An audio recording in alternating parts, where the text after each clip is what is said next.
নমস্কার। এই চোখের দৃষ্টিটা অবিকল আমাদের মেয়ের মতো, বলো ছেলেকে আমাদের পছন্দ। তাহলে আগামী 3 তারিখ বিয়ে পাকা। চলুন ছেড়ে দিয়ে আসছি। আমলকি, আমলকি দরজা খোলো। কেঁদো না আমলকি, সব ঠিক হয়ে যাবে, আমি তো আছি। এই কি হচ্ছে এটা? কদিন পর আমার ছেলের বিয়ে, তুই আমার ছেলের মাথা খাচ্ছি। বেরো এখান থেকে, তোর ব্যবস্থা করছি। আমলকি কেমন আছিস মা? আমি খুব ভালো আছি বাবা। জামাই কেমন আছে মা?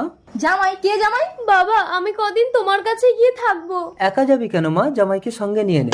আসুন, সত্যি করে বলতে এই মেয়েটা কে? মা আমি ভয়ে বলতে পারিনি, আমলকি আমার বিয়ে করা বউ। অসম্ভব, এই দুর্গতি সেনের বৌমা হবে একটা ভিখারির মেয়ে। একটা বিবাহিত ছেলেকে আমাদের মেয়েকে দেবো না। বিয়ের ডেট চেঞ্জ করতে এসে আমরা সব শুনে নিয়েছি।